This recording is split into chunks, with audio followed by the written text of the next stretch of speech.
जी बिल्कुल, देखिए इस वक्त हमारे साथ जो एचएयू में स्टूडेंट से बातचीत करने को लेकर सरकार ने समिति बनाई थी, उसमें समिति के सदस्य भी हैं और कैबिनेट मिनिस्टर हैं सरकार में, शिक्षा मंत्री हैं महिपाल ढांडा, उनसे बातचीत करते हैं।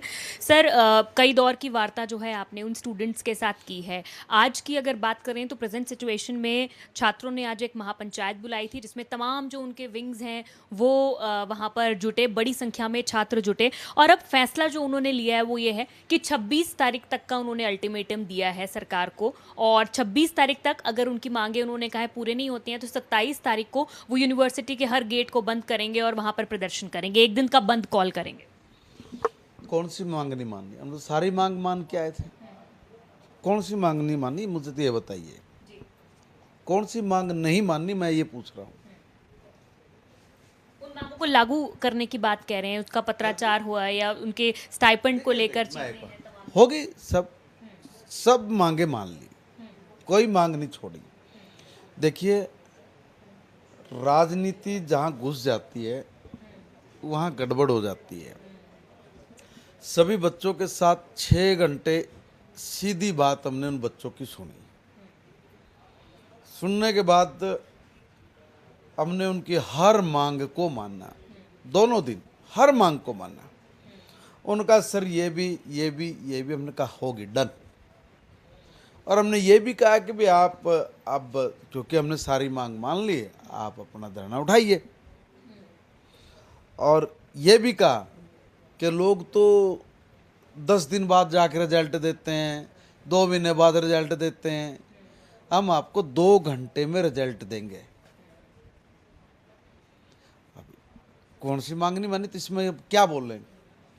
अब ये बताइए ना। देखिए, गलत बात ना करे कोई भी। जिस दिन पहले दिन बच्चे हमारे बैठे, उसी दिन हमारे विधायक आदरणीय रणधीर सिंह पनियार जी उन बच्चों से मिले, हमारे गंगवा जी मिले। दोनों ने मुख्यमंत्री जी से बात की और प्रशासक वहाँ एचयू से बात की। उनकी मांगों को लगभग का भी मान लिया गया, आप निश्चिंत रहिए। फिर वो दूसरी मांगों पे अड़ गए कि नहीं जी ये भी हमें अभी चाहिए। इस बीच में बच्चों की एचयू प्रशासक के साथ कहा सुनी हुई और वो बच्चे वहीं बैठ गए। बैठने के बाद क्योंकि हमारे बच्चे, हमने तो इतना भी ख्याल रखा, उन्होंने हमारे विधायक को कहा कि जब हमें यहाँ लाइट भी दो पानी भी दो। हमने तो लाइट और पानी की व्यवस्था भी दी करके। सारी मांगे मानने के बावजूद भी वो एक के बाद एक मांग बढ़ती गई। अब वो कहाँ से आते गई राम जाने जी। फिर हमने कहा कि भाई, उन्होंने कहा जी 8 मांगे। 8 मांगों को हमने कहा मान ली सारी। हमने तो कोई मांग छोड़ी है नहीं। इसके बाद अचानक बच्चे जो हैं वो कुलपति को चेंज करने की भी जो मांग है वो भी इसमें निकलकर सामने आई थी, उस मांग पर अड़े हुए हैं। मामला तो यही है ना, जो उनकी मांगे थी वो सारी मान ली। हुआ क्या कि बीच में राजनीति घुस गई और राजनीति घुसने के बाद उन लोगों ने ये नहीं सोचा कि भाई ये आपके हमारे बच्चे हैं, आप इनकी ज़िंदगी के साथ खिलवाड़ मत करो। मैं कांग्रेस के लोगों से, लोकदल के लोगों से एक बात पूछना चाह रहा हूँ, क्या आप वहाँ से विधायक और सांसद नहीं हो भाई? तुमने बच्चों की बात सुन के तुम क्यों नहीं वाइस वीसी से मिले? आपको रोका किसी ने?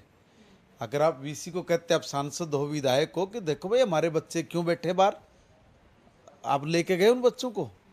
आपने उनको कहा कि भाई धरने की क्यों बैठेंगे भाई, आपके दिन पढ़ने के हैं, आपको लॉ के और आर्ट के स्टूडेंट्स नहीं हो, आप एक साइंटिस्ट हो, आप देश के एग्रीकल्चर को उठाने वाले बच्चे हो। आपको ये ठीक नहीं है, आपकी कोई भी डिमांड होगी हम लड़ेंगे।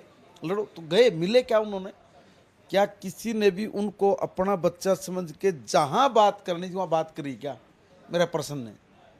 सब वहाँ बैठ के आग में घी डाल रहे हैं, कह रहे कि भाई बच्चे नहीं बोल रहे, वो बोल रहे हैं सारे राजनीतिक दल कि जब तक धरना खत्म नहीं होगा, जब तक वीसी बर्खास्त नहीं होगा। और उन बच्चों को भी ये कह दिया भाई इस डिमांड से पहले तुमने मानना नहीं। मैं एक बात कह रहा हूँ, हमने बच्चों ने भी हमें यही कहा और वो सारे सहमत हो गए। जब धरना स्थल पे गए फिर आए, आके कहने लगे जी देखो ये वीसी कब बटेगा। फिर वहीं आ गए, हमने फिर बैठे उनके साथ और इतने सौहार्दपूर्ण वातावरण में बात हुई, आप कल्पना नहीं कर सकते। हमने कहा भाई देखो, वो बोला जी हमने वीसी तो डर लगे जी, इस वीसी का क्या करेंगे। हमने कहा भाई देखो एकदम नहीं तत्काल हट सकता कोई भी, उसका नियम है, प्रोसीजर है। आपकी बात हमने मान ली, इसकी जांच करेंगे, जांच करके जो भी होगा इसको बर्खास्त करना तो बर्खास्त करेंगे। तो कह लगे जी तब तक वीसी, तब तक वीसी का बोले जी हमें कोई दूसरा रास्ता बताओ। हमने कहा चलो एक काम करते हैं, जब तुम इतनी जिद है कि भाई 2 आईएएस अधिकारी कमेटी में डाल देते हैं और एक यूनिवर्सिटी के किसी प्रोफेसर को होना तो चाहिए, और वीसी की तरफ से नॉमिनी, वैसे तो कायदे से तो, क्योंकि बच्चों की तरफ होगा। हमने उसमें भी और बड़ा सुधार किया। हमने कहा कि भाई 2 आईएएस अधिकारी और एक ये बच्चों से नाम ले लो, इनको जो भी कोई इस यूनिवर्सिटी में सबसे अच्छा टीचर लगता हम लोग उसको उस कमेटी में डाल देते हैं, और उनको वीसी से कोई मतलब नहीं। जो भी काम है ये कमेटी, जब तक उनकी जांच चल रही होगी ना, जब तक ये कमेटी से बात करेंगे, इन्हीं से काम कराएंगे, यही काम करेंगे। इतनी बड़ी ताकत हमने उनको दी। आज भी कई लोग जो है, मैं निवेदन करूंगा, वो सारे लोग इस पे लगभग सहमत होकर चले गए। जाकर आके कहने लगे देखो जी, अगर आप अभी के अभी अगर इस वीसी को बर्खास्त करते हो तो हम धरना उठाने पर विचार विमर्श करेंगे। हाँ, फिर भी नु करेंगे, विचार विमर्श करेंगे। बताओ अब कितना उन बच्चों को ब्रेन वॉश करके भेजा आज भी कई लोग जो है इस धरने को समर्थन में पहुंचे थे। खुद राकेश टिकैत पहुंचे, कई युवा नेता, दिग्विजय चौटाला, अर्जुन चौटाला, आदित्य सुरजेवाला, सभी लोग आज यहाँ पर थे। इन लोगों को अखबार में स्पेस नहीं मिल रहा था, इसके जरिए उन बच्चों की जिंदगी तबाह करने के लिए पहुंच गए। अब मुझे एक बात बताइए, हमने कोई मांगे नहीं छोड़ी जो हमने ना माननी हो, तो किस चीज का धरना? क्यों नहीं आपने उन बच्चों को राय दी कि भाई इससे बढ़िया फैसला नहीं हो सकता कि जो तुम्हारे मुकदमे हैं, तुम्हारे सारे सब कुछ है सब। अब मैंने उनसे बच्चों से पूछा, चलो एक बात बताऊंगा बड़े ईमानदार से, मैंने कहा बेटा आप लोग कह रहे हो कि अभी के अभी इसको बर्खास्त करो, अभी के अभी कैसे हो सकता है ये तो बता दो भाई। भाई मैं कांग्रेसी जो लोग आ रही हैं, जो दूसरे लोग हैं, ये जो कह रहे हैं अभी हुए बिना धरना नहीं उठाएंगे हम, तो उसमें बच्चे कहाँ ही हैं बैठ के। और दूसरी बात ये मैं इनसे पूछना चाह रहा हूँ, धरती पे ऐसा कौन सा नियम बना दिया तुमने जो बिना प्रोसेस के पूरा जाता हो? हैं वो तो तुम लोग बहन भाई दोनों आप लोगों के साथ मिलके संविधान की कॉपी लेकर चल रहे हैं, जलित लेकर उसकी, कि संविधान बचाओ। अब मैं कांग्रेस से पूछना चाह रहा हूं और उनके साथ तमाम जुड़े हुए लोगों से कि भाई संविधान कैसे बचाना है, कैसे? तो ऐसे संविधान बचेगा? ये संविधान बचाने का रूल तो होगा, कोई कानून तो कोई नाम की चीज होगी, कोई प्रोसेस तो होता होगा, उसके बिना सीधा हटा दो। संविधान को बचाने वाले लोग कह रहे हैं संविधान को तोड़ दो, कानून की मर्यादा मत मानो, कोई प्रोसेस मत करो, कुछ नहीं करो, सीधा हटाओ। ये है संविधान बचाने वाले लोगों की सोच। ऐसे लोगों से आप क्या उम्मीद करोगे भाई? ऐसे लोग तो आग में घी डाल रहे। उन बच्चों को क्या उन्होंने एक बार भी ये कहा कि तुम हमारे बच्चे हो, तुम्हारी जिंदगी नहीं खराब होने देंगे, तुम बेटा साइंटिस्ट बनने वाले हो, तुम्हारी जो प्रॉब्लम है ना इनको हम चल के वीसी के सामने अभी सॉर्ट आउट कराएंगे, वो तो नहीं किया। तो आप ये कह रहे हैं कि पूरा ये राजनीति से प्रेरित है और बच्चों का ब्रेन वॉश किया गया है, और अब ये धरने ने पॉलिटिकल एंगल ले लिया। एंगल ले लिया पूरा। अब एक बात बताइए, सारी मांग मान ली, फिर भी बैठा, फिर भी नहीं उठने दे रहे, उठने नहीं दे रहे हैं। वो बच्चे सहमत हैं मगर उठने नहीं दे रहे हैं। उसके पीछे पूरी राजनीति चला रखी। देखिए मैं आपके चैनल के माध्यम से कह रहा हूँ, हमने बच्चों की सारी बातें मान ली, एक भी मांग हमने उनकी छोड़ी नहीं, एक भी। जब हमने कोई मांग ही नहीं छोड़ी है, फिर धरना किस चीज का बैठे हैं, ये तो बताए ना भाई। और अगर अगर आप ये कह रहे हो कि भाई वीसी को बर्खास्त करो तब विचार विमर्श करेंगे, तो भाई ऐसा तो मेरे पे कोई संविधान में लिखा नहीं अगर भाई बैठा के उसको बर्खास्त कर दे। करने नियम कानून है, उसका जो नियम कानून है, मैं पूछना चाहता हूं कि जो संविधान बचाओ संघर्ष समिति बना के संविधान की जो जिलत लेकर घूम रहे हैं, वो बता दे कि भाई संविधान को कैसे बचाना है, वो बताएं हमें। कुलपति को चेंज करने के अलावा क्या मूल मांगे थी जिनको लेकर ये धरना शुरू हुआ था? नहीं, बर्खास्त करने के बाद ये तो अब आई है, इससे पहले मूल मांगे क्या थी जिसको लेकर ये धरना शुरू हुआ था, जो समिति के समक्ष छात्रों ने रखी है, और उनमें से कितनों पर समिति ने क्या काम किया? सब काम कर दिया था। उसमें था स्टाइफंड का, और दूसरा था कि लैंड का मामला था कि जिन गांवों की जमीन इन कैंपस के अंदर गई हुई हैं, इन इंस्टीट्यूशंस को दी हुई हैं, उनको एक कोटा दिया हुआ है, हमारी भाषा बोल रहे, उस कोटे के ऊपर बात थी कि भाई इसका लाभ मिलता रहे। उसमें कमी की गई थी, उन्होंने कमी कर दी थी यूनिवर्सिटी ने, उसकी बात थी। हमने दोनों बात मान ली, तुरंत मान रखी है, मान ली, और कोई भी सुन था। बाद में इनका कोई आपस में बात हुई है तो उसमें लेके इन्होंने मांग करनी शुरू कर दी कि भाई वीसी हटाओ। असल में मामला क्या है, आज से नहीं चला था ये वीसी को हटाने का मामला इनका। आपको ध्यान में होगा विधानसभा में कांग्रेस और इंडियन नेशनल लोकदल के लोगों ने पहले ही ये विधानसभा में मामले उठाने शुरू किए और इन्होंने बिसात बिछा रखी थी पूरी। अब इनको मौका मिल गया अपनी राजनीति खेलने का। अगर जिन के कोई से नेता का बालक उड़ पड़ रहा होता ना, उसमें बैठा होता, तब मैं बताता अगर वो कैसे संघर्ष कर रहे, क्योंकि उनको तो मौका मिल गया ना। कंधा किसी का है ना, बच्चे किसी के बर्बाद हो तबाह हो।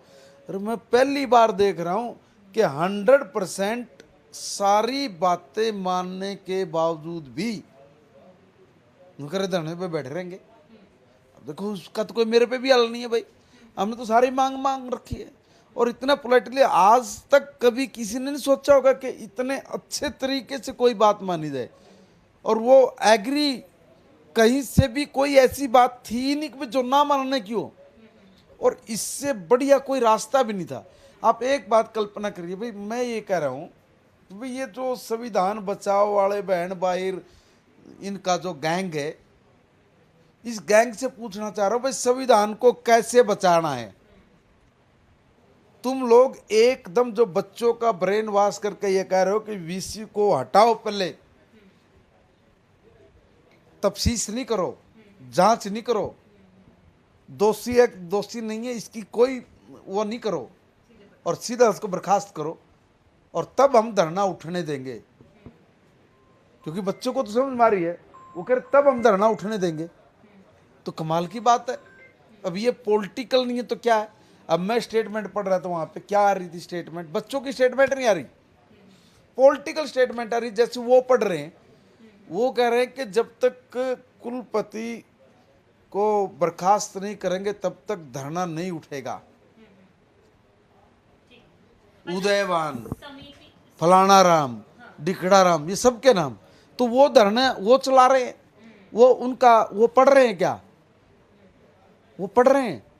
अच्छा अगर नहीं सर ठीक नहीं है मैम, वो पढ़ नहीं रहे हैं, वो उन बच्चों को दिग्भ्रमित कर रहे हैं, दिशा भ्रमित कर रहे हैं। जब उन बच्चों की हर बात को बिना किसी संशय के, क्योंकि मैं छात्र नेता रहा हूं, मैंने छात्र पॉलिटिक्स की है, मैं तब यहाँ पे आगे बैठा हूँ भाई, मुझे पता, मैं उनके भाव समझ रहा था बच्चों के, और भाव समझने के बाद मैंने कहा कि तुम्हारी जो भी ग्रीवेंसीज है ना बेटा, वो लिख के दो, एक एक के ऊपर कार्रवाई करेंगे, एक एक के ऊपर कार्रवाई करेंगे, और जो इसकी बनती होगी हम उसको बख्शेंगे नहीं। अगर वीसी इस मामले में दोषी मिला तो उसको किसी भी सूरत में बख्शेंगे नहीं। और जब तक तुम्हें कोई दिक्कत नहीं है, जब तक आपके लिए हम कमेटी बना देते हैं। इतना अच्छा सुझाव मैंने उनसे ये पूछा कि भाई तुम जो धरने पे तुम्हारे बैक में जो लोग बैठे हैं ना, उनसे भी पूछ लो कोई इससे बढ़िया सुझाव हो तो वो दे दे। तो इससे बढ़िया सुझाव उन्होंने क्या दिया कि भाई संविधान को ताक पर रख के इसको बर्खास्त करो। कुल मिलाकर आपने तमाम जो है रास्ते उनके लिए खोले। आप कह रहे हैं कि ये राजनीति से प्रेरित है, मांगे भी आपने सब मान ली, लेकिन क्या, क्योंकि छात्रों का पक्ष तो है वो सामने आया, वीडियोज आई जब वो झड़प हुई कि सुरक्षाकर्मी थे, प्रोफेसर उसमें इन्वॉल्व थे, एफआईआर हो गई, लेकिन क्या प्रशासन की तरफ से भी कोई पक्ष सामने आया? दोनों तरफ के पक्षों को भी क्या समिति ने जानने की कोशिश की? मैंने एचएयू के प्रशासन को भी सबको वहीं पे बुलाकर मैंने उनसे पूछा कि भाई ये जो बच्चे धरने पे बैठे हैं, आपने इनसे बात की क्या? उनका बिल्कुल की, और हमने इनकी सब बातें मानी।